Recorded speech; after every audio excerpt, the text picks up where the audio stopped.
हम जो टॉपिक कर रहे थे वो था रियल एंड एपरेंट डेप्थ्स। ये इस कंटेनर में वाटर है, यहाँ पर कोई एक पॉइंट है बॉटम पर, यहाँ से एक लाइट की रे स्ट्रेट चलती है और स्ट्रेट चली जाती है। स्ट्रेट क्यों जाती है पहले हम इसका मैथमेटिकल प्रूफ कर चुके हैं। दूसरी रे ऐसे इंक्लाइंड जाती है, ये incident ray. Water to air, denser to rarer जा रही है, bends away from the normal. Eye hole में जब ये दोनों रेस पहुंचती हैं तो हमें ये फील होता है कि ये स्ट्रेट लाइन से आ रही हैं चलती हुई, ऐसे और ऐसे, और ये दोनों पॉइंट इस पर मिलती हैं जहां पर हमें इमेज बनती हुई दिखाई देती है। एक्चुअल में ऑब्जेक्ट यहां पर है तो ये सारी इसकी हो गई रियल डेप्थ। हमें ऑब्जेक्ट यहां लग रहा है, ये हो गई इसकी एपरेंट डेप्थ। डायग्राम हमें बता रहा है कि एपरेंट डेप्थ रियल डेप्थ से कम होगी। बाकी हमें इन दोनों में रिलेशनशिप निकालना और मैथमेटिकली भी प्रूव करना है कि ये उससे कम क्यों होगी। सबसे पहले अगर मैं इस रे की बात करूं तो ये इंसिडेंट रे है, नॉर्मल के साथ ये एंगल ऑफ इंसिडेंस है। रिफ्रैक्टेड रे, नॉर्मल के साथ ये एंगल ऑफ रिफ्रैक्शन। अगर ये आई है तो ये एंगल भी आई होगा, ऑल्टरनेट इंटीरियर एंगल्स। अगर ये आर है तो ये एंगल भी आर होगा, कोरस्पॉन्डिंग एंगल्स। यहां तक ठीक है। रिफ्रैक्टेड रे एयर में है तो रिफ्रैक्टिव इंडेक्स एयर का होगा with respect to water, sine upon sine, sine I upon sine are.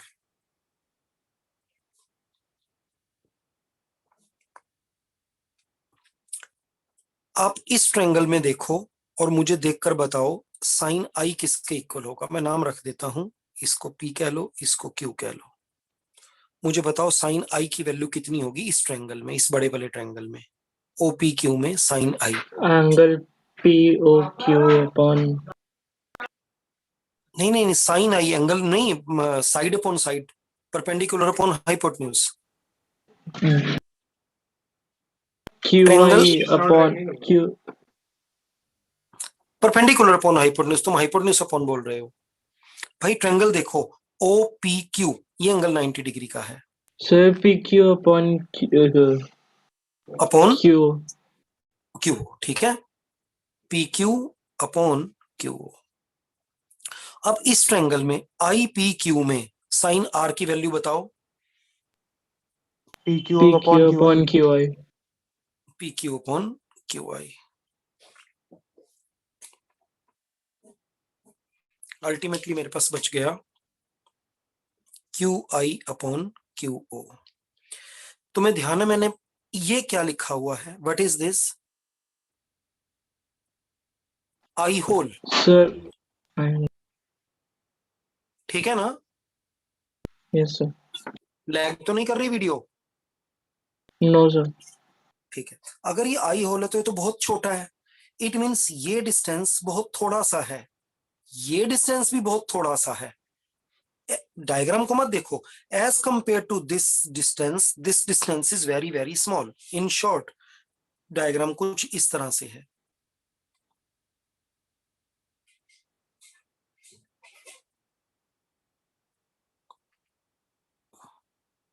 Like this. तो इन दोनों रेज में से कौन सी रे बड़ी है इन दोनों पाथ में से? सर इक्वली मान लेते हैं। नियरली इक्वल, ये नियरली इक्वल है। इट मींस क्योंकि पी क्यू बहुत पास पास हैं, इसलिए जहां पर मैंने क्यू ओ लिखा है उसकी जगह मैं रफली पी ओ लिख सकता हूं। Q O is nearly equal to P O and Q I is nearly equal to P I. Diagram में विजिबल नहीं है बट इसका रीजन क्या है कि P and Q are very close। तो मैं यहां वापिस आता हूं, refractive index of air with respect to water, QI को मैं रिप्लेस कर रहा हूं PI से और QO को मैं रिप्लेस कर रहा हूं PO से। एक बात और, हमें हैबिट है हमेशा डेंसर का रिफ्रैक्टिव इंडेक्स देखने की, ये एयर का रेयरर मीडियम का है। तो अगर मैं इसको ये लिखना चाहूं refractive index of water with respect to air तो क्या हो जाएगा? Sir PO upon PI। अब जरा मुझे देखकर बताओ, पीओ कौन है?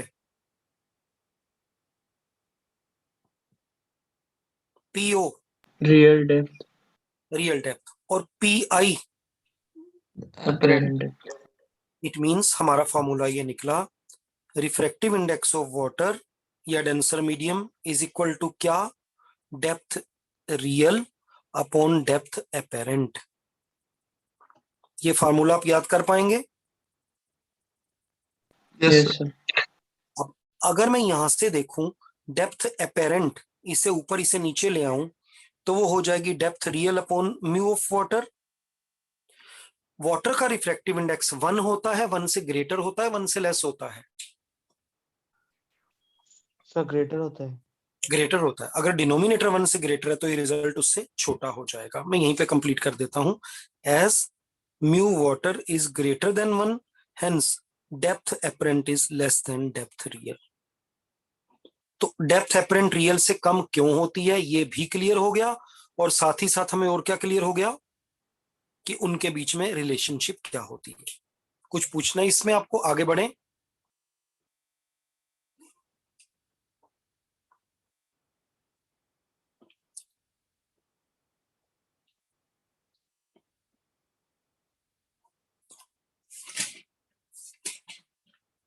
ये जो टेस्ट दिया है कर कर मेरे को भेज देना।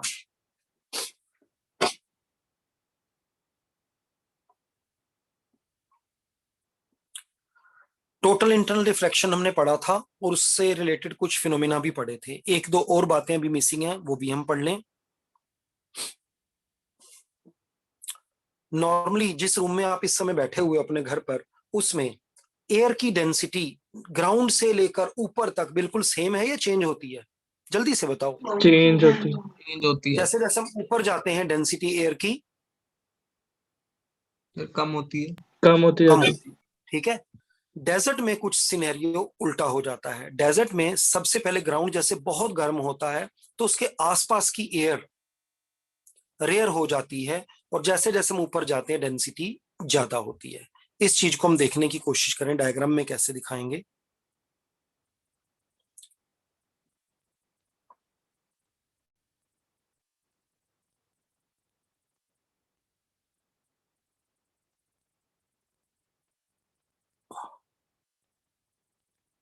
अभी तक तो आपको लग रहा होगा कि मैं गैप बिल्कुल इक्वल ले रहा हूं, है ना? Yes, sir.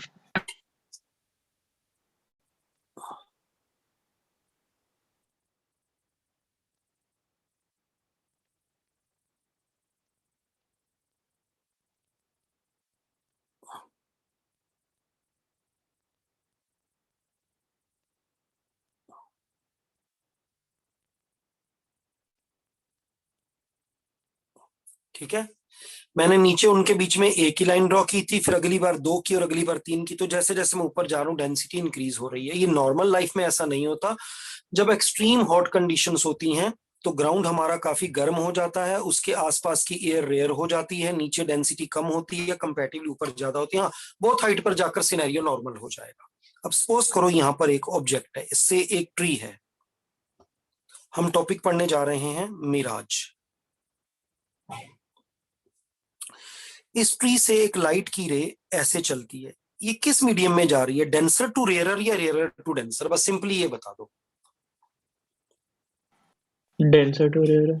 Denser to rarer. तो ये नॉर्मल सीधा चलने की जगह नॉर्मल से थोड़ा सा अवे हो गई।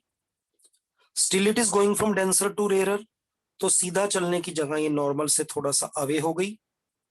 Still it is going from denser to rarer, तो सीधा चलने की जगह ये नॉर्मल से थोड़ा सा अवे हो गई। आप नोट कर रहे हैं कि हर बार ये एंगल थोड़ा सा इंक्रीज होता जा रहा है। कभी ना कभी एक स्टेज ऐसी आएगी जब ये एंगल क्रिटिकल एंगल से ग्रेटर हो जाएगा। जरा याद करके बताना, ऐसे केस में फिर क्या होता है? टोटल Reflection हो जाती है. Reflect. Ray goes back in the same medium following the laws of reflection. अब ये रेयरर टू डेंसर जा रही है, तो सीधा जाने की जगह थोड़ा सा नॉर्मल की तरफ हो जाएगी, सीधा जाने की जगह थोड़ा सा नॉर्मल की तरफ हो जाएगी। सपोज करो यहां से एक इंस्ट्रूमेंट या एक पर्सन इसको देख रहा है, उसको लगेगा कि ये रे तो स्ट्रेट लाइन में चलती हुई ऐसे आ रही है, ऐसे चलती हुई आ रही है। इट मींस ये वाला पॉइंट उसको यहां दिखाई देगा। सिमिलरली ये सारे पॉइंट्स उसको यहां यहां यहां यहां ऐसे दिखाई देंगे। कोरस्पॉन्डिंगली ये वाला पॉइंट यहां दिखेगा। ये क्या दिख रहा है उसको नीचे? मिराज। उसकी इमेज दिखाई दे रही है। यहाँ कोई पानी नहीं है, कोई मिरर नहीं लगा हुआ, फिर भी एयर की लेयर की डिफरेंसेस के कारण, लेयर की डेंसिटी के डिफरेंसेस के कारण से स्ट्रक्चर बन जाएगा। मोर ओवर, क्या एयर की डेंसिटी कांस्टेंट रहेगी या धीरे धीरे बदलेगी? धीरे धीरे बदलेगी। बदलेगी तो ये इमेज उसको हिलती हुई नजर आएगी। उसको ऐसे लगेगा जैसे कि यहाँ पर वाटर है, जबकि है नहीं। This is known as mirage, illusion of water. Sir कहाँ लगेगा, वाटर कहाँ पर है? या भाई खुद सोचो, अरे इसको छोड़ो, आप कभी भी गर्मी के मौसम में सामने एक लंबी रोड के ऊपर देखना, आपको दूर वाली कारों के नीचे, दूर वाली बस के नीचे, दूर वाले ट्रक के नीचे थोड़ा सा ऐसे फील होगा जैसे वहां पर पानी है, और हिलती हुई सी इमेज दिखाई देगी उसकी। तो इल्यूजन ऑफ वाटर ये कॉमन होता है लाइफ में। आपने आज तक कभी ऑब्जर्व नहीं किया, एक अलग बात है, मतलब ध्यान से नहीं देखा। जैसे ही थोड़ी सी गर्मी होती है मार्च अप्रैल में, आप रोड्स के ऊपर देखना, आपको सामने वाली सभी कारों के नीचे थोड़ा सा पानी दिखाई देगा। बट जब तुम्हारी गाड़ी चलते चलते वहां पहुंचेगी तो वहां कोई पानी नहीं होगा, वो आगे दिखाई देने लग जाएगा। तो इस तरीके से डेजर्ट में एक पर्सन को दिखाई देता है कि वहां पर एक ट्री है, ट्री के नीचे पानी है। जब तक वो वहां पहुंचता है उसको यही चीज थोड़ी और दूर दिखाई देने लग जाती है। इस तरीके से भटकता रहता है और वहां पर उसको पानी नहीं मिल पाता। इसको मिराज कहते हैं। इसमें इंपॉर्टेंट चीज आपकी डायग्राम है, प्लस फ्यू लाइंस में इस प्रोसेस को एक्सप्लेन कर देना। फ्यू लाइंस क्या है? जो भी बुक में हमारी लिखी हुई है वो आपने पढ़नी है, उनमें से जो याद रह जाता है वो लिख देना है। In desert, due to extreme hot conditions, the air near ground becomes rarer and air above is comparatively denser. When a ray of light from top of a tree moves towards ground, it goes from denser to rarer medium. It keeps on going away from the normal with every layer. Ultimately, at a particular position, angle of incidence becomes greater than critical angle. Ray goes back in the same medium. Now it moves towards the normal as it is going in denser medium now. When an observer sees these rays, they appear to be coming from a straight line and image of the tree is seen as shown in the diagram. कुछ भी अपने English में आपने 8-10 लाइनों में इसको explain कर देना है। This is known as mirage. कुछ पूछना है आपको इसमें? हाँ जी, आगे चल सकते हैं। Yes sir.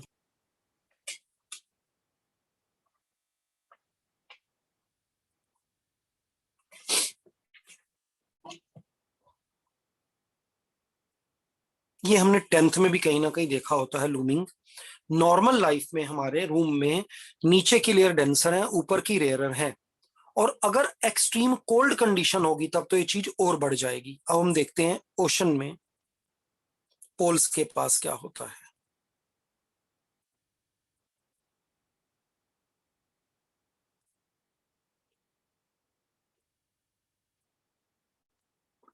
One, two, three. अब की बार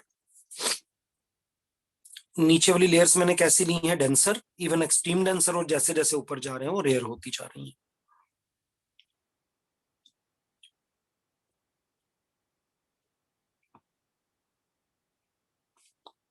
ये एक शिप है, शिप के ऊपर एक पर्सन ये खड़ा हुआ है।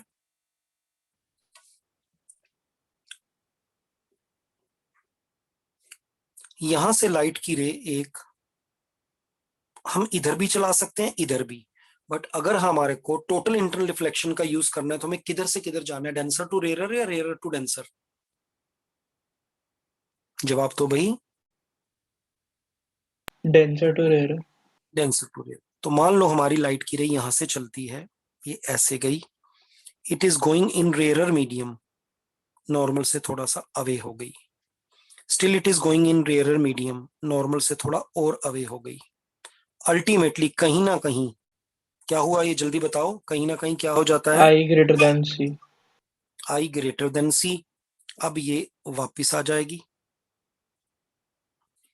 फिर ये डेंसर में जा रही है, थोड़ा सा और इधर हो जाएगी, और इधर हो जाएगी। मान लो यहां पर कोई और पर्सन इसको देख रहा है किसी और शिप के ऊपर, उसको ये रे यहां से आती दिखेगी। एज ए रिजल्ट ये वाला हर पॉइंट उसको कोरस्पॉन्डिंगली ऊपर दिखेगा।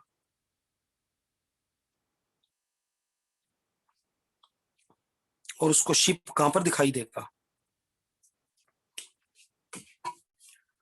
हाँ जी, शिप हवा कहां में। पर दिखेगा? हवा में उड़ता हुआ दिखाई देगा। तो ऐसा जो इल्यूजन है वो पोलर एरिया में, एक्सट्रीमली कोल्ड एरियाज में अक्सर होता है, इसको लूमिंग कहते हैं।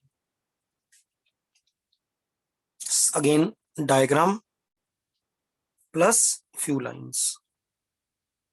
बच्चों वाले टॉपिक्स हैं, इवन 10th क्लास में भी समझाए जा सकते हैं, सिर्फ आपको रे डायग्राम ठीक इसका बनाना है।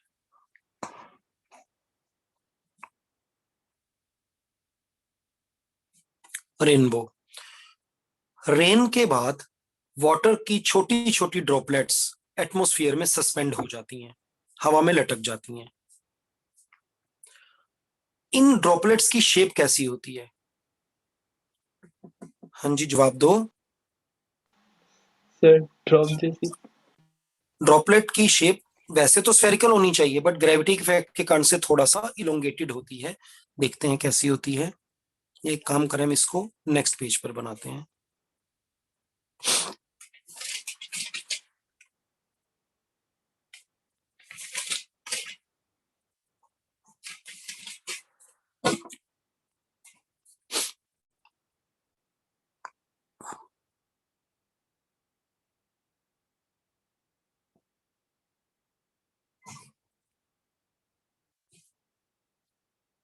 इस तरह से वाटर की ड्रॉपलेट्स हैं। अब मान लो सन यहां पर है, यहां से लाइट की रे ऐसे आएंगी,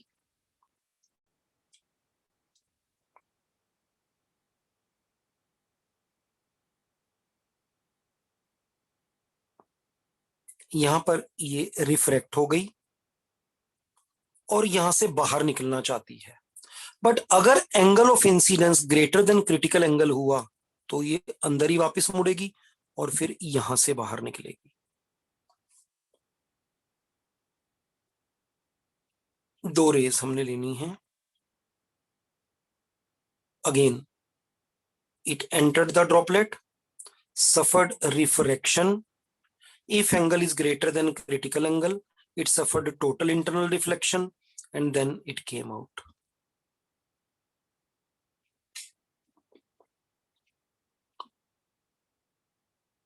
यहां ये हमारी आई में पहुंची। ये लाइन किस किस को ज्वाइन कर रही है?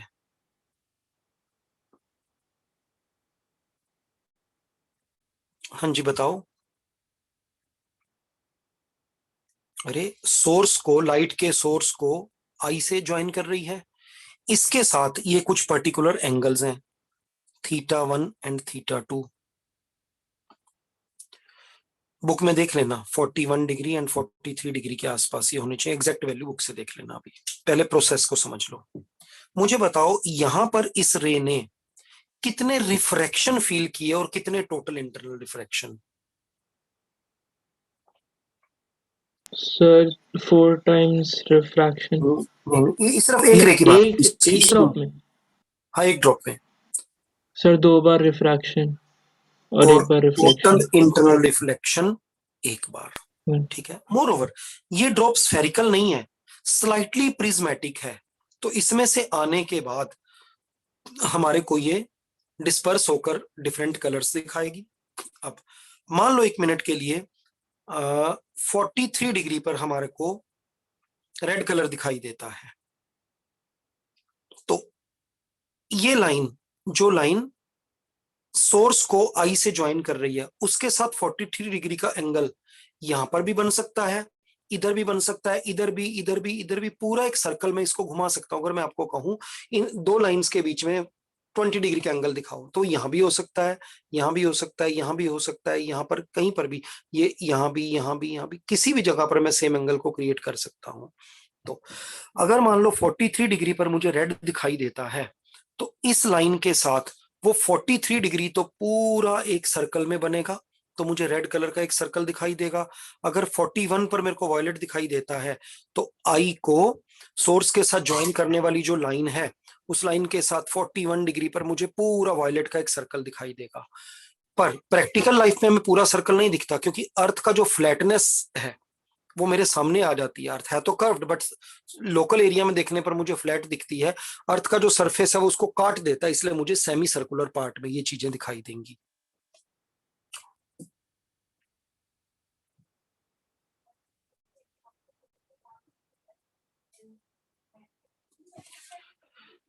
ये रेड है और ये वायलेट है। तो आपको कुछ कुछ ये बात समझ में आई कि रेनबो कब बनता है और कैसे बनता है। प्राइमरी कंडीशंस क्या क्या हैं? नंबर 1,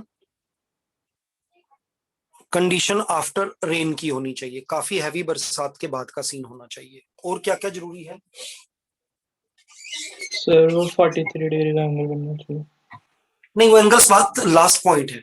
मेन बात यह है कि सोर्स ऑफ लाइट आपकी बैक पर होनी चाहिए। तो कभी भी आगे से अगर एक भारी बरसात के बाद अचानक कभी सन निकलता है, सडनली बादल गायब हो जाते हैं, सूरज दिखाई देने लग जाता है, तो आप छत पर खड़े होकर सन नहीं उसकी अपोजिट डायरेक्शन में देखिए, ज्यादातर केसेस में आपको क्लियरली रेनबो दिखाई देगा ही। तो when the rays of sun, when white light enters these droplets, it suffers various refractions and total internal reflection as shown in the diagram, and they reach the eye. As a result, we are able to see the rainbow as shown in the diagram. Again, इस chapter में value किस चीज की है? Diagram plus कुछ explanation. After rain होना चाहिए, and number 2, sun on back होना चाहिए और क्लियर स्काई होना चाहिए। कभी कभी एक थोड़ा सा चेंज आता है इसमें, वो ये होता है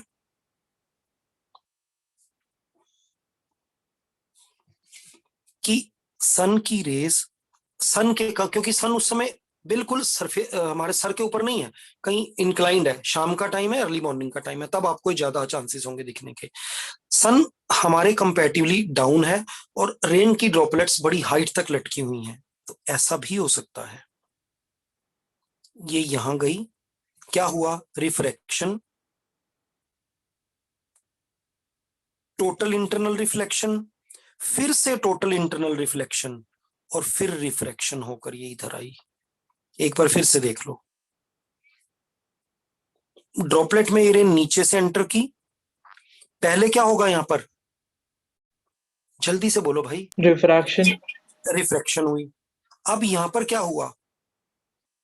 रिफ्लेक्शन, टोटल अंदर ही अंदर मुड़ रही है, टोटल इंटरनल रिफ्लेक्शन, फिर यहां पर टोटल इंटरनल रिफ्लेक्शन, और फिर यहां पर रिफ्रैक्शन। ठीक है, तो आप एक चीज नोट करें, फिलहाल मैं रेड को ऊपर रख रहा हूं। अगर मैं इस रे को ऐसे चलाकर, ऐसे मोड़कर, फिर ऐसे वापस लाऊंगा, तो रेड का क्या सीक्वेंस रह जाएगा? ऊपर रहेगा, नीचे आ जाएगा? नीचे आ जाएगा। नीचे। नीचे आ जाएगा। तो इसके जब पिछले वाले में मैंने वॉयलेट नीचे और रेड ऊपर लिखा था, इसमें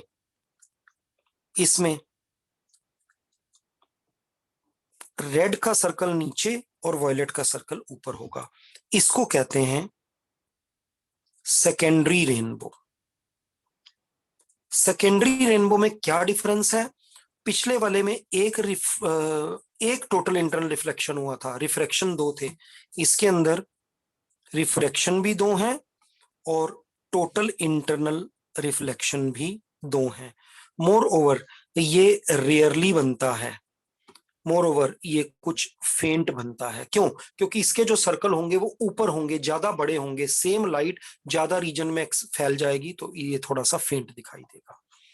एक बार आज इसको बुक से भी पढ़ लेना तो थोड़ी क्लैरिटी ज्यादा हो रही, क्योंकि वहां डायग्राम परफेक्ट बना हुआ होगा, मेरे वाले डायग्राम से ज्यादा अच्छा, तो समझ थोड़ा ज्यादा आएगा। आगे बढ़े। Yes sir. कोशिश करना, अगर कोई दिक्कत हो तो फिर दोबारा से भी पूछ सकते हो।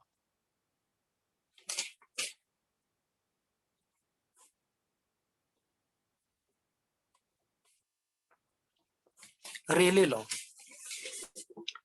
रेले लॉ हमें ये बताता है when scattering of light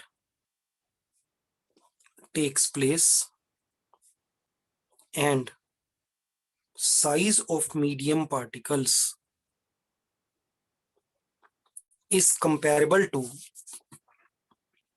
wavelength of light, then scattering is inversely proportional to fourth power of lambda. Light जब किसी भी मीडियम में से पास होती है तो उसकी स्कैटरिंग होती है। क्यों होती है, हमने कहीं पढ़ा हुआ है क्या? भाई क्या हो गया, जल्दी से बताओ। लाइट की स्कैटरिंग क्यों होती है, क्या हमने पढ़ा है कहीं पर कुछ दिन पहले? यस सर, वो पार्टिकल्स से टकराती है। मतलब वेव ऑप्टिक्स में मैंने एक टॉपिक में क्लियर करवाया था कि स्कैटरिंग क्यों होती है। अब Yes, रेले लॉ ये कहता है स्कैटरिंग किसी भी पार्टिकल, अगर मोटे मोटे पार्टिकल्स हैं डस्ट के, उनसे भी होगी, टाइनी ड्रॉपलेट्स हैं वाटर के, उनसे भी होगी, वाटर वेपर्स हैं बहुत बारीक ड्रॉपलेट्स के भी, फाइन ड्रॉपलेट्स तो भी होगी, बस मीडियम होना चाहिए। स्पेशल बात क्या है, अगर स्कैटरिंग ऐसे मीडियम से हो रही है जिसके पार्टिकल्स बहुत ही छोटे हैं, पार्टिकल का साइज वेवलेंथ के कंपेरेबल है, बहुत बारीक है, तो स्कैटरिंग वेवलेंथ की फोर्थ पावर के इनवर्सली प्रोपोर्शनल होगी। व्हाट डज इट मीन, जरा मुझे बताओ। रेड और वॉयलेट में से रेड की वेवलेंथ क्या होती है? Sir 720 nanometre. इस रेंज में होती है। वॉयलेट की 300। 36-3800 होती है। ठीक है ना, ये सब भी Yes, पहले sir. डिस्कस। वॉयलेट की वेवलेंथ कम है, वॉयलेट की फ्रीक्वेंसी ज्यादा है, वॉयलेट की एनर्जी ज्यादा है, एंड सो ऑन। अल्ट्रावायलेट क्यों हार्मफुल है, बहुत सारी बातें बहुत डिस्कस हुई है पहले। चलिए, रेड की ऑलमोस्ट इसकी डबल है। lambda of red is approximately 2 times lambda of violet, 2 raised to power 4। क्या हुआ भाई, 2 raised to power 4 16. कितना हुआ? 16। तो रेड की स्कैटरिंग ज्यादा होगी कम होगी? कम हो गया। हाँ नहीं हाँ हाँ, नहीं, ज्यादा हो गया। जिसकी वेवलेंथ ज्यादा है उसकी स्कैटरिंग कम होगी। यस सर, ये बोलो। ठीक है ना, यस सर। पॉइंट क्लियर हो गया। कितने टाइम्स कम होगी? 14, 15, 16 टाइम्स कम होगी। कोई शक है तो बता दो। ये जो मैं बता रहा हूं क्या बता रहा हूं? इनवर्स प्रोपोर्शनैलिटी, जिसकी वेवलेंथ जितनी ज्यादा उसकी स्कैटरिंग उतनी ही कम। तो scattering of red is minimum.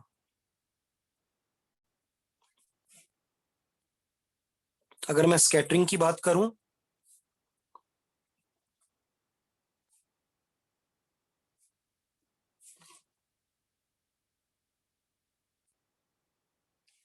ये सिनेरियो है, रेड सबसे कम स्कैटर होता है। अब मुझे एक बात बताओ, हमारी आई सबसे आसानी से किस कलर को देख लेती है? रेड को। नहीं। Any other idea? Blue. 5550 angstrom, approximately yellow होता है, ये येलो वाले रीजन में पड़ता है। खतरे का साइन, डेंजर सिग्नल हमें उस कलर का बनाना चाहिए जो हमारी आई को बड़ी जल्दी दिखाई दे। तो अगर हम खाली इतनी बात सुन लें और ये ऊपर का ना पढ़ा हो तो हम डेंजर साइन किस कलर का बनाएंगे? येलोइश कलर का। येलो। और अब सोचो, यहाँ पर 7 कलर्स हैं, ये 7 कलर्स की लाइट आगे को बढ़ पड़ रही है। इनमें से मैक्सिमम स्कैटरिंग किसकी होगी? Scattering of red is minimum and violet is maximum. किसकी स्कैटरिंग मैक्सिमम होगी? Violet. वायलेट। वॉयलेट रास्ते में बड़ी जल्दी बिखरेगा और थोड़ी सी आगे जाके ही बिखर जाएगा और आगे नहीं जा पाएगा। इंडिगो की उससे कम होगी, वो थोड़ा और आगे तक जाएगा, ब्लू और आगे तक पहुंचेगा, ग्रीन इसके आगे नहीं जाएगा, येलो इसके आगे नहीं जाएगा, ऑरेंज इसके आगे नहीं जाएगा, रेड इसके आगे नहीं जाएगा। तो मैक्सिमम डिस्टेंस कौन कवर करेगा? जिसकी स्कैटरिंग मिनिमम है। Red minimum scattering, hence reaches maximum distance। तो भाई हमारी आई ऑफ कोर्स येलोइश को आसानी से देखती है, बट सपोज करो पर्सन यहां खड़ा हुआ है इस रीजन में, येलो उस तक पहुंचा ही नहीं, तो उसको डेंजर का पता नहीं लगेगा। हमें उस कलर को यूज करना है जो मैक्सिमम डिस्टेंस ट्रेवल कर सके बिना ज्यादा बिखरे हुए, और वो कैसा है? रेड। इसलिए डेंजर सिग्नल किसका बनाया जाता है? रेड कलर का।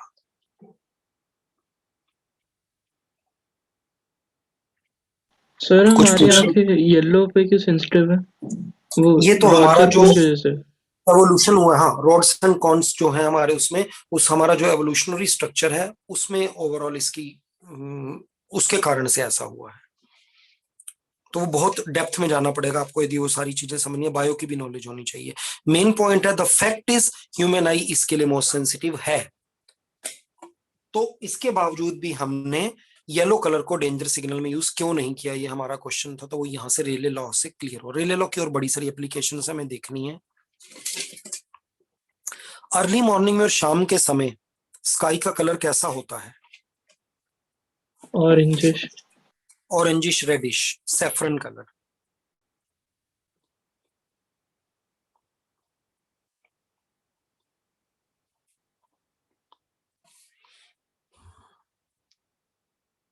डॉन के टाइम पर भी एंड डस्क के टाइम पर भी। ऐसा क्यों होता है?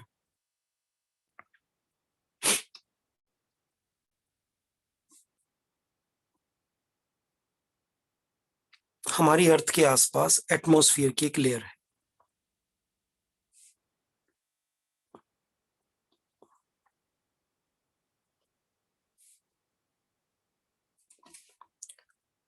अर्ली मॉर्निंग के टाइम पर सन हमारा यहां पर होगा।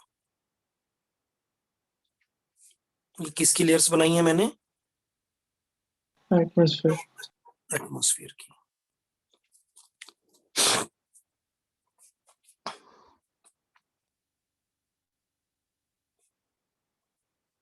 यहां से लाइट की रे इधर को चल रही है, यहां आने के बाद इसकी स्कैटरिंग स्टार्ट हो गई। ठीक है। Yes sir. जब स्कैटरिंग स्टार्ट हुई तो शायद टॉपिक ऑलरेडी कवर हो चुका है। वॉयलेट कलर पहले स्कैटर कर गया सबसे ज्यादा, इंडिगो ब्लू सब स्कैटर कर गए। हम तक मैक्सिमम कौन सा कलर पहुंचा? रेड। रेड। रेड। ठीक है, मतलब ध्यान रखना इकलौता रेड नहीं पहुंचा। डॉन एंड डस्क के टाइम पर हमारी आई में रेड बहुत ज्यादा पहुंचा, उसके बाद कुछ अमाउंट में ऑरेंज भी पहुंचा, येलो भी पहुंचा,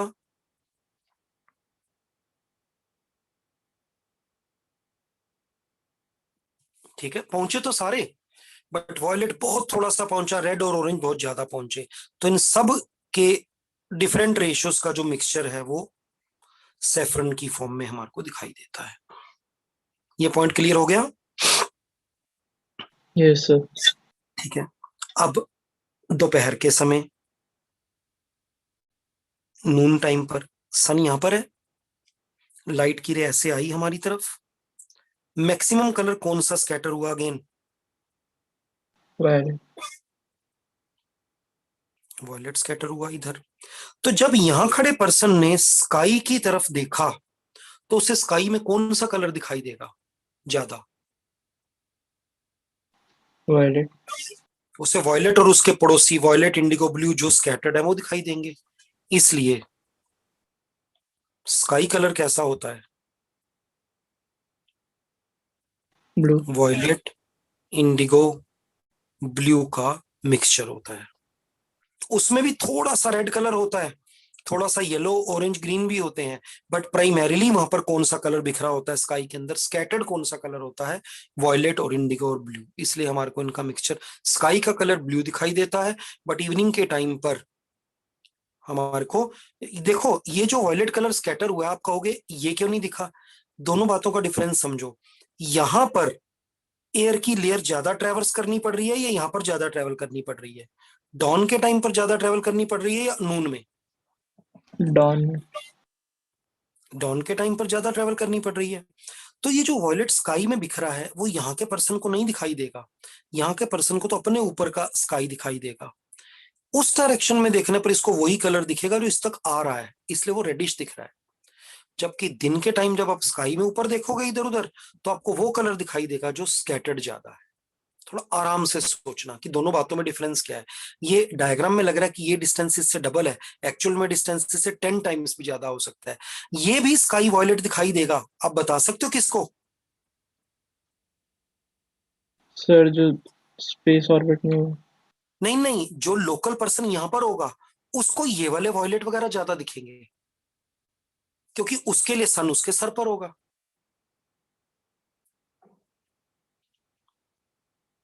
ठीक है, दोबारा से, यस सर। जब लाइट की रे हमारे एटमॉस्फेयर में एंटर करती है, scattering takes place, violet colour, indigo and blue get scattered in maximum amount. When we see in upward direction, these mixture of these scattered colors is seen by us, which we call sky color. It is nearly bluish, नीला सा होता है। On the other hand, at the time of dawn and dusk, light rays have to travel a very large distance, so the violet, indigo, blue, they are scattered away, वो हमसे बहुत दूर होते हैं, and the color which reaches in maximum amount is red, orange and yellow. Their mixture is saffron color, which we see in the sky. अब ये हमारे पास एक क्लाउड है, क्लाउड किसका बना हुआ है? Water vapour. वाटर वेपर्स का। सन से एक लाइट की रे इसके ऊपर गिरी, वाटर की ड्रॉपलेट्स का बना हुआ है। यहां वाटर ड्रॉपलेट्स नहीं थी, किसकी बात हो रही थी? Air particles. एयर पार्टिकल्स बड़े हैं या वाटर ड्रॉपलेट्स बड़ी हैं? Water droplets. वाटर ड्रॉपलेट्स उनसे थाउजेंड्स मिलियंस ऑफ टाइम्स बड़ी हैं। वहां पर रेले लॉ लग रहा था, क्योंकि एयर मॉलिक्यूल्स का साइज लाइट की वेवलेंथ के कंपैरेबल है। यहां पर पार्टिकल लाइट की वेवलेंथ के कंपैरेबल नहीं, उससे बहुत बड़े हो गए। क्या रेले लॉ लगेगा या नहीं लगेगा? नहीं लगेगा। Rayleigh law not applicable on big drops. तो रेले लॉ नहीं लगेगा तो कौन सा कलर ज्यादा स्कैटर होगा? जल्दी बताओ भाई। सारे इक्वली होंगे। This is the answer. किसी को प्रेफरेंस नहीं मिलेगी, सारे इक्वली स्कैटर होंगे चारों तरफ। यहां खड़ा पर्सन जब सर उठाकर इस क्लाउड की तरफ देखेगा तो उसे कौन से कलर दिखेंगे वहां से आते हुए? All white. इसलिए उसको दिखाई कैसा देगा? White colour. This is another cloud. ये क्लाउड बड़ा डेंस है, सन की लाइट के इसमें आई, सारे कलर्स बराबर बराबर स्कैटर हो गए, बट ये इतना डेंस था कि सारे कलर एब्जॉर्ब भी हो गए, और इसको यहां से कोई लाइट आती हुई नहीं दिखी या कम दिखी, इसलिए ये क्लाउड कैसा दिखाई देगा? डार्क। तो जो थिन क्लाउड्स हैं वो व्हाइट दिखेंगे, और जो dark dense vapour laden clouds हैं वो आपको डार्क दिखाई देंगे, काले काले दिखाई देंगे, क्योंकि उनमें लाइट स्कैटर वेटर सब बातें अपनी जगह रहेंगी, बट वो साथ के साथ एब्जॉर्ब हो जाए। कुछ पूछना है? हाँ जी, देखो सर तो आज क्लाउड हाँ के हाँ अंदर, भाई, बोलो। क्लाउड के अंदर भी अपना TIR होगा। नहीं, टोटल उसके इंटर अंदर भी रिफ्लेक्शन की बहुत। तो यहाँ पर कोई बात ही नहीं हो रही, यहाँ पर तो रेले लॉ की बात हो रही है। मिक्स नहीं करो दो चीजों को। हाँ सर। यहाँ पर तो स्कैटरिंग की बात हो रही है कि पार्टिकल्स में लाइट एंटर की, स्कैटर की, बराबर बराबर सारे स्कैटर हुए, क्योंकि रेले लॉ ओबे नहीं हुआ, क्योंकि पार्टिकल्स का साइज बहुत बड़ा था। तो फिर नीचे अगर लाइट छन कर आई सीव होकर, तो सारे कलर्स इक्वल अमाउंट में आए और व्हाइट दिखा। और डार्क थिक क्लाउड में और कोई कलर नीचे पहुंच ही नहीं पाया, तो उस डायरेक्शन में ऊपर सिर करने पर हमारे को डार्कनेस दिखाई देगी।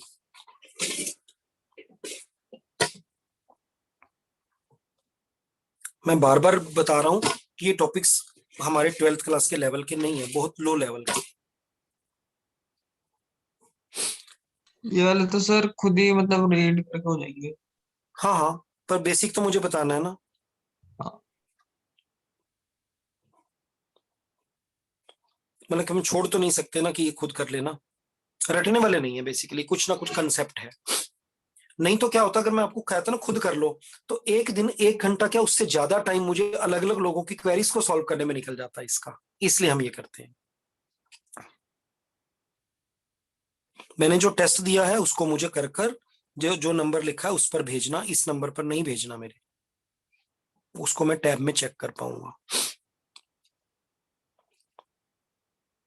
ये जो लाइन मैंने अब ड्रॉ की है, this line is horizon, Hindi में क्षितिज बोलते हैं, तुम्हारा कोई फ्रेंड भी होगा। ये वही हमारी एयर की लेयर है जो पिछले डायग्राम में भी बनी थी।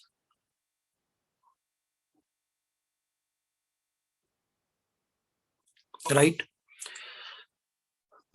अगर हम रे ऑप्टिक्स को 2 मिनट के लिए छोड़ दें, तो अगर सन होराइजन से नीचे है तो सन की रेस यहां से निकल जाएंगी और हमारे इस पॉइंट पे खड़े हुए पर्सन को नहीं दिखाई देंगी, उसके लिए सनराइज नहीं हुआ। सनराइज तब होता है जब सन हमारे सामने वाले होराइजन से थोड़ा सा ऊपर निकल कर आता है। सब एग्री करते हैं इस बात से? Yes sir. तो होराइजन से सन के राइज होने से लेकर दूसरी साइड पर होराइजन पर उसके सेट होने तक को हम लेंथ ऑफ अ डे कहेंगे। तो सन हमें हिसाब से अभी दिखाई नहीं दे रहा। अब देखें होने क्या वाला है। यहां से सन की एक लाइट रे ऐसे गई, ये स्पेस में चलकर एयर में गई है। Space to air, denser to rare, rare to denser और nothing. Rare to denser. Rare to denser, क्योंकि एयर कितनी भी रेयर क्यों ना हो वैक्यूम के कंपैरेटिवली तो डेंसर है। Now here it is normal. ये रे सीधा जाने की जगह नॉर्मल की तरफ थोड़ा सा बेंड हो गई। वैसे इस रे को यहां खड़े पर्सन की आई में नहीं आना चाहिए था, ऊपर से निकलना था, बट अब ये उसकी आई में पहुंच गई। उसको इल्यूजन हुआ कि लाइट तो यहां से आ रही है, उसको सन दिखाई देना शुरू हो गया। उसके लिए डे स्टार्ट हुआ या नहीं हुआ? हो गया। तो इस इफेक्ट के कारण से लगभग 2 मिनट्स पहले दिन स्टार्ट हो जाता है। 2 मिनट्स ऐड हो जाते हैं मॉर्निंग में। सिमिलरली इवनिंग के टाइम अगर सन होराइजन से नीचे चला जाए तो सनसेट हो गया, बट होराइजन से नीचे जाने के बाद भी अप्रोक्सीमेटली 2 मिनट्स तक हमें होराइजन के ऊपर ही दिखाई देता रहता है और सनसेट 2 मिनट बाद होता है। 2 मिनट इवनिंग में लग गए। It means actual length of a day is geographic length plus 4 minutes। Reality में जो डे की लेंथ हमारे को दिखाई देती है, सनराइज हुआ सनसेट हुआ, इसके बीच का गैप जितना होना चाहिए ज्योग्राफी वाइज उससे अप्रोक्सीमेटली 4 मिनट्स ज्यादा होता है। अगर अर्थ पर या किसी प्लेनेट पर एटमोस्फियर नहीं होता, वहां जो सनराइज होगा और सनसेट होगा वो एब्रप्ट होगा। सन नहीं है नहीं है नहीं है नहीं, सनराइज हो गया, चलते रहे चलते रहे, सन है सन है सन है सन है, सनसेट हो गया, एकदम से अब्रप्टली सनसेट हो जाएगा। जबकि आप अपनी छत पर जाकर देखो तो जो सनसेट होता है वो अब्रप्ट नहीं होता। सनसेट होने के बाद भी मतलब कि एंड पर पहुंचकर वो एकदम से गायब नहीं होता कि सडनली होराइजन के नीचे चला गया, वहां धीरे धीरे गायब होता है, क्योंकि कुछ एक्स्ट्रा टाइम तक वो हमारे को ऊपर दिखाई देता रहता है। इस पर भी थोड़ा सा विचार करना। आगे चल लें। Yes sir. बड़ी तेजी से चल रहा है हमारा ये चैप्टर। अगर आप लोगों ने कोई क्लासेस मिस की, साथ के साथ देख लेना उसको, नहीं तो मुश्किल में फंस जाओगे। अभी तक मौज मेला चल रहा था, आसान काम चल रहे थे, डेरिवेशन स्टार्ट होती हैं। प्रिज्म क्या होता है?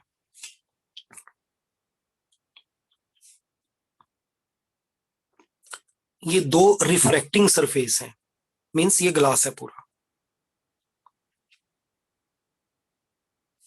और ये स्ट्रक्चर ऐसे है। इज इट ए प्रिज्म और नॉट? जल्दी से बताओ।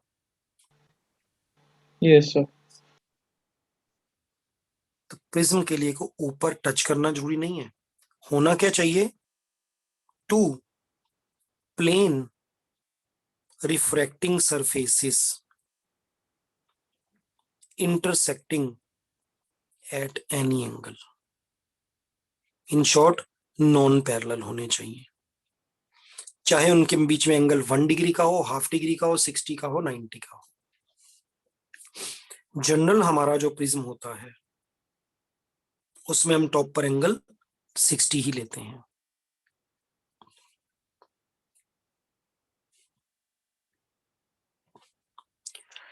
एक लाइट की रेस में ऐसे गई,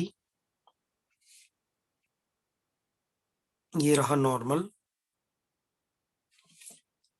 अगर ये प्रिज्म रास्ते में नहीं आता तो ये लाइट की रे ऐसे चली जाती, but due to this denser medium ये थोड़ा सा नॉर्मल की तरफ बेंड हो गई।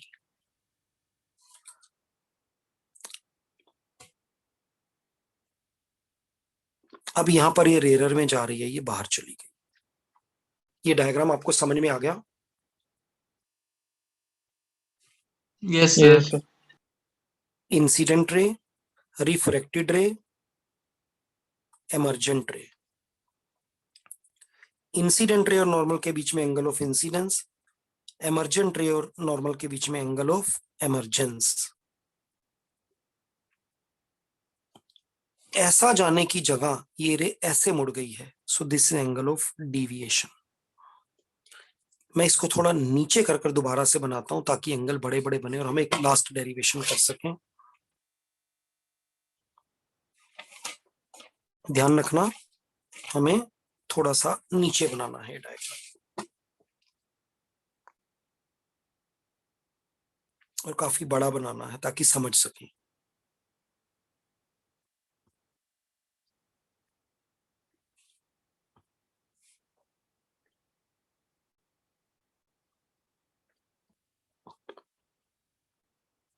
कौन सी रे है साथ साथ बताते चलो। क्या हो गया, ये कौन सी रे है? Incident ray. इसको ऐसे जाना चाहिए था, ये थोड़ा सा नॉर्मल की तरफ बेंड हो गई। ये रे इसके पैरेलल होना कोई जरूरी नहीं है,